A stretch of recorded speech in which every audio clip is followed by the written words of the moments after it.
If you can dream it, you can do it. Sounds a little bit cheesy, huh? Maybe even too good to be true? Well, how about when you want something, all of the universe conspires in helping you achieve it? Inspired now? Sure, why not? But are you buying it quite yet? What about all that we are is a result of what we have thought? If you're a skeptic, then that quote might sit a little bit better for you, but if you break it down, all three of those quotes are saying exactly the same thing.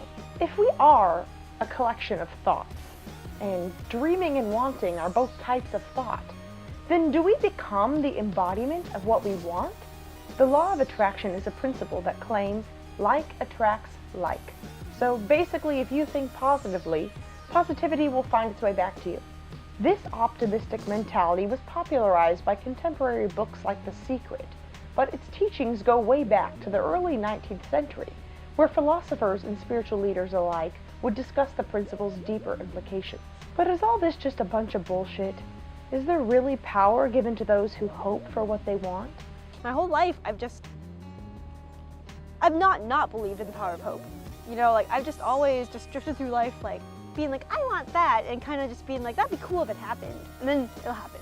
And right now, because I think that more than ever, I'm really caring about getting what I want, and therefore being really afraid of losing it.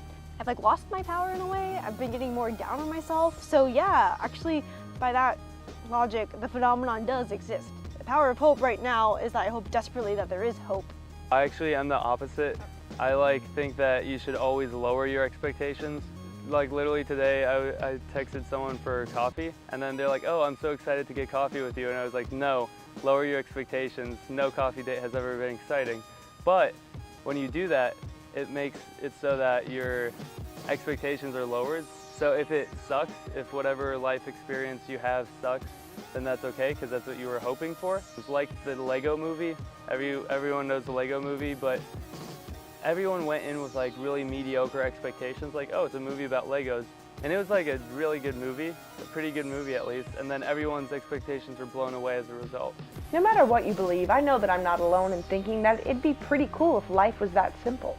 I'd be pretty happy to learn that what I want is possible, and that my biggest dreams and my deepest desires actually have potential to fuel something real. I think that a lot of the controversy is not that people don't want to have hope, but because we have different ideas about what hope even means.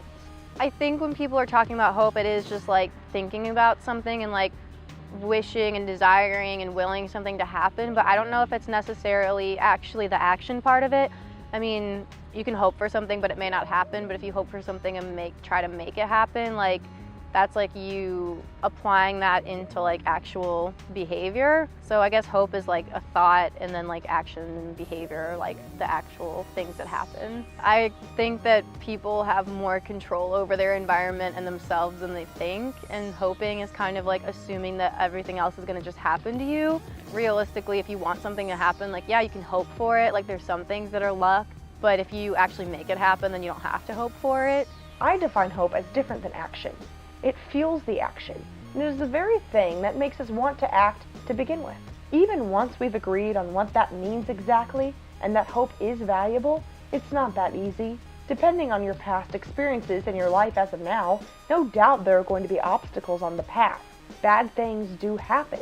Real pain exists, and even the best of us seem to get stuck on this seemingly never-ending trap. I mean, I have had depression since puberty, so I think that negative emotions are really easy to escalate for me. Like, I don't know, just the smallest thing will kind of like sit with me and just like grow. I don't know what it is. I feel like when I think pessimistically, I'll start reacting almost prematurely to things that maybe aren't already set. Basically, if I think I'm gonna do bad on a test anyway, I'm definitely not gonna study. I'm definitely not going to want to try if I already think that it's going to turn out badly anyway, therefore sealing my fate that something bad's going to happen. But if I thought, okay, well, I'll need to study, but this could still turn out in my favor because I really have been trying to learn the material, then I think that will ensure the likelihood that a good outcome could come out better. I believe that faking it till you make it is a good way to live, but I think the key thing is to not think of it as faking it.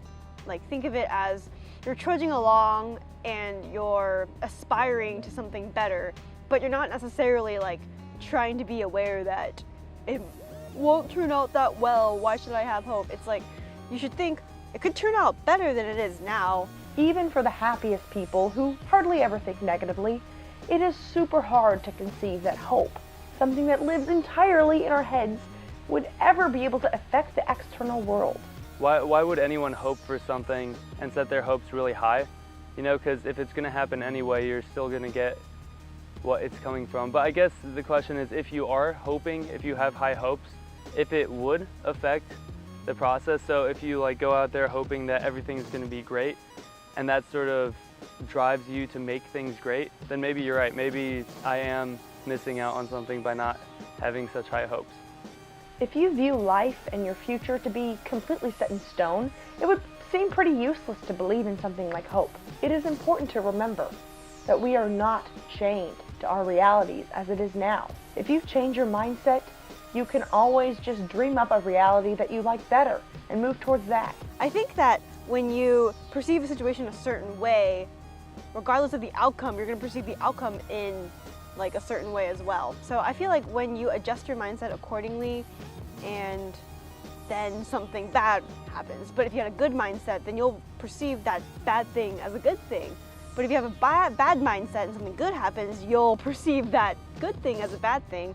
In general, you just should fine-tune your mindset in the way that you want. Regardless, I feel like the outcome is kind of already set, but how you react to it kind of might dictate future outcomes. People's mindsets have a huge effect on how they behave, whether it's what action they take or how they react to something.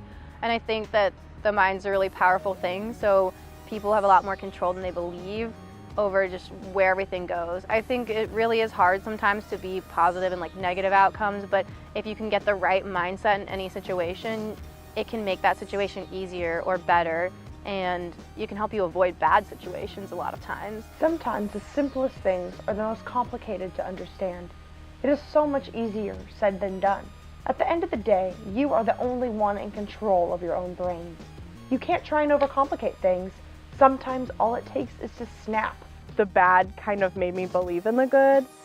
Like this time last year, I was already behind in all my classes. I was really struggling through like depression, and that's really easy to like culminate when you're an art major, and so you get behind in your studios, and then it's like not really possible to catch up, and then you just feel worthless as an artist, and if you're worthless as an artist, then you're worthless as a person, and it just snowballed. It was kind of this thing where like I would just wake up thinking that I couldn't do it, and then of course I couldn't. You know, the moment that switched in my brain for me to think like, you know what, I can go to my classes, it's not that hard. Like, it's ridiculous when you say it out loud, but I was definitely in that place where like I would wake up in the morning and thinking about like getting out of bed and like going to my class was the hardest thing I could imagine in the world.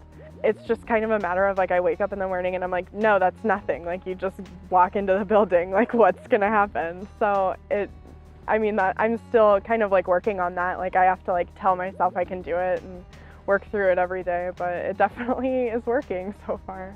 No matter how much you apply the law of attraction to your life just still sucks sometimes. You can draw as many dream boards as you'd like, pray till your knees bleed, and hope so much that your heart explodes. The point is to learn how to ride the waves, not to sit on still waters forever. Not only is that unrealistic, but it doesn't seem like fun. Your mindset isn't like the only thing. Like, it's a number of different like things coming together to make stuff happen.